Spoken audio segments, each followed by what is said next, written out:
Good afternoon. I'm Janella Precious with the Midday News, and a special welcome if you're watching on onespotmedia.com. You were just watching the Governor General as he made his throne speech to Parliament outlining some of the government's legislative plans for the new parliamentary year, and you can continue watching on JNN. But our reporter Andrea Chisholm has been going through the speech and now joins us live with some of the highlights. Andrea?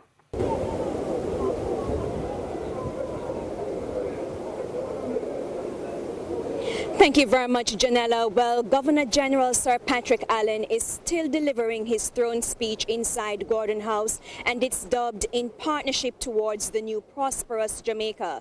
Now, one of the highlights of the speech was crime. You will recall that in January this year, we just ended 3 states of public emergency in St. James, in the St. Catherine North Police Division, as well as sections of the corporate area.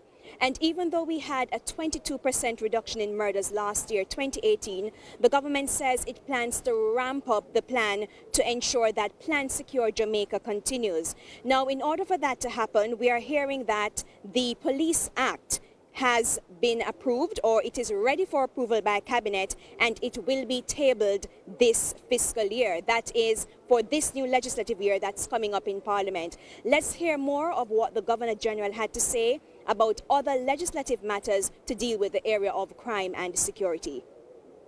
The Enhanced Security Measures Act will be developed and tabled this year.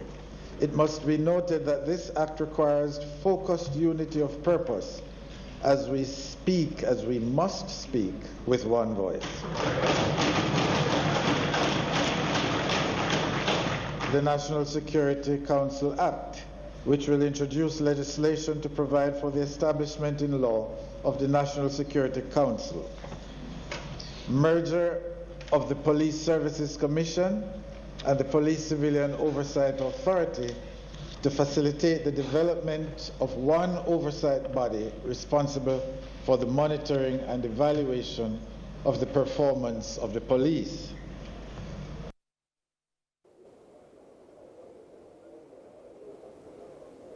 In addition to that, the Joint Select Committee, which is currently deliberating the Criminal Justice Suppression of Criminal Organizations Act, popularly called the Anti-Gang Law, they are expected to wrap up their deliberations. In addition, the regulations for the Major Organized Crime and Anti-Corruption Agency Act will also be given to give MOCA the necessary support to go after crime. And in addition to that, we also have amendments to the Firearm Act, which are expected to be coming up. Amendments to the Proceeds of Crime Act, POCA, will ensure compliance with the recommendations of the Caribbean Financial Action Task Force, CFATF, the Mutual Evaluation of Jamaica, conducted in 2016, as well as to update the Act for greater effectiveness.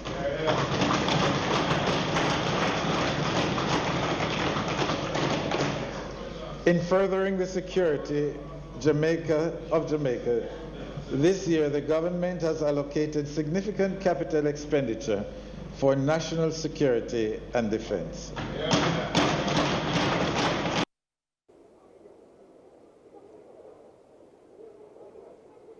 And of course, we look forward to those allocations and others later this afternoon when Finance Minister Dr. Nigel Clark tables his first estimates of expenditure for the 2019-2020 fiscal year. And of course, we'll have more details of the major announcements from the Governor General's throne speech in primetime news later at 7. Janella?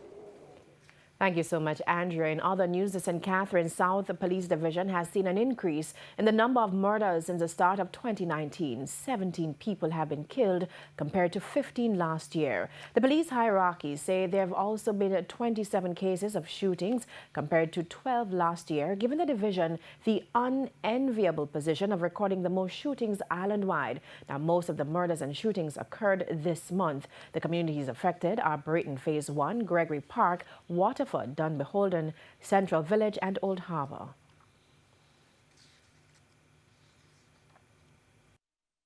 The main problems that caused this situation to occur is the whole aspect of gang feuds in the different community. In addition to that, when these gangs are having gang feud, persons are shot and injured, some are shot and killed. You have to look out for the reprisal. Commanding officer of the division, Senior Superintendent Clive Blair, says he has had to reassure medical personnel from the Christian Penn Health Center due to the high rate of murders taking place. They want a unit to be static at the clinic, but we don't have that luxury. So I told them that a unit will pass and make periodic checks, stop, reassure them and so forth.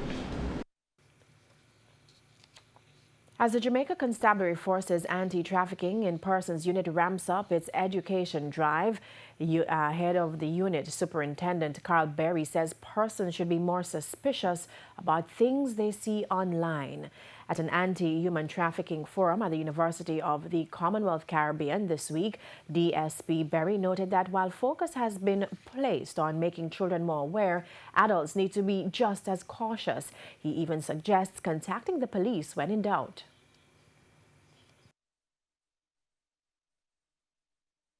For example, you are going overseas for a job. Ask us to help you check out because we're connected and we have US counterparts. They could check and tell you that this is bad or good for you. But because we're so secretive, we want to do this and then come back and brag about it. Then traffickers know and they abuse that position.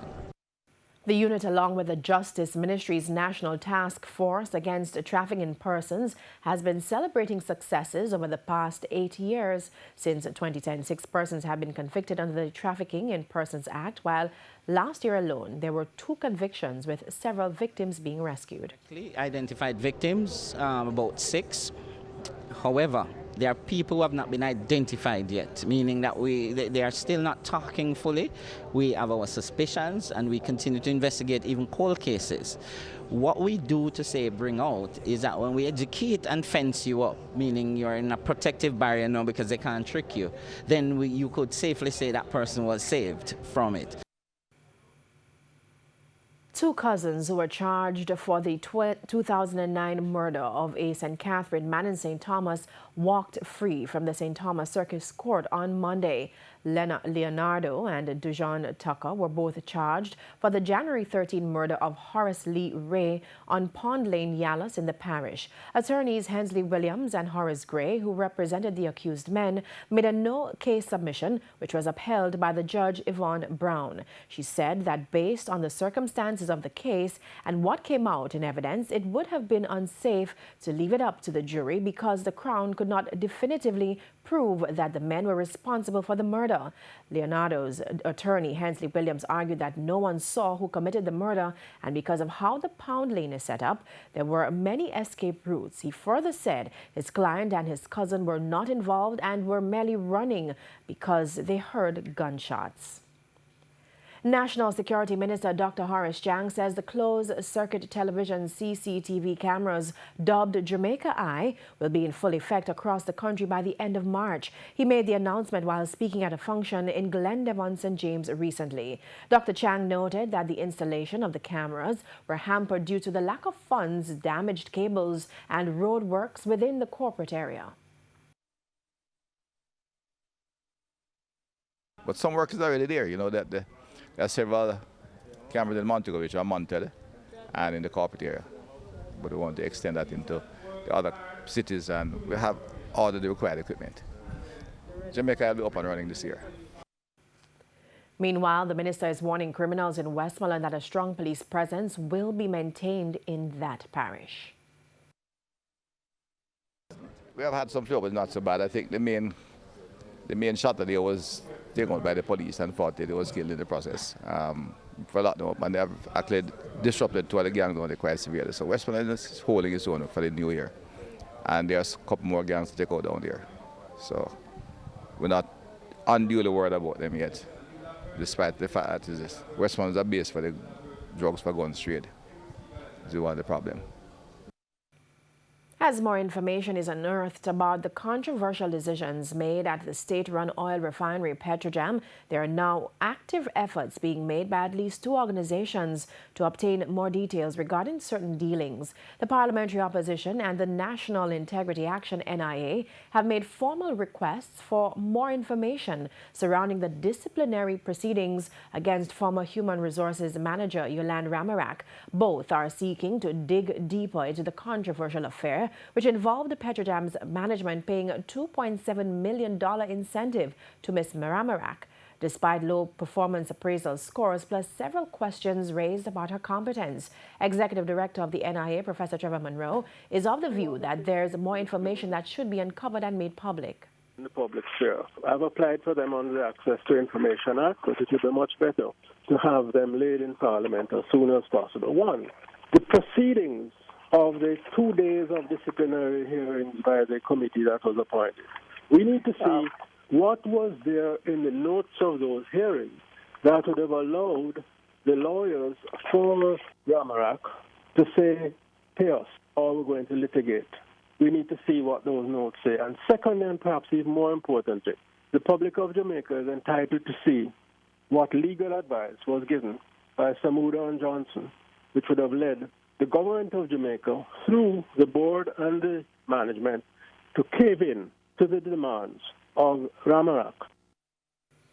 And opposition leader Dr. Peter Phillips says the opposition has taken note of the appointment of a new Minister of Science, Energy and Technology by the Prime Minister to oversee the important energy portfolio. But he remains adamant that the appointment of Favour Williams to the energy portfolio will not deter the opposition from getting to the root of the corruption and mismanagement at Petrojam and other agencies. Dr. Phillips said it was, however, unfortunate that after 8 months, it took the deepening of the Petrojam scandal for Prime Minister Andrew Holness to come to the realization of his inability to provide effective oversight of the energy portfolio. To news now in sports, TVJ Sports has been informed that the June 20 to 23 date for the 2019 National Senior Championships will not be changed despite a call from some international stakeholders to revisit the days. A letter was sent from the IAAF requesting that the J3As change the date to avoid clashes on the international calendar. The June 20 to 23 date would see the National Championship clash with the Ostrava Golden Spike meet on June 20, while the Rabat Diamond League and Adidas Boost Games will take place on June 16. There has also been concern expressed by organizers of another classic that was scheduled for June 30. However, according to a source close to the situation, the J3A's executive reached a common vote for the date to remain. The source also revealed that an early August date was proposed for the championship to be moved to, but the date would clash with Jamaica's independence celebrations. Also of concern is the registration deadline dates for the July 5 to 7 NACAC Under-23 and Under-18 Championship, the Pan Am Under-20 Championships from July 19 to 21, and the Pan Am Games from August 6 to 11. And that's the Midday News. I'm Janella Precious. Join us at 7 for Primetime News. On behalf of the entire team, good afternoon.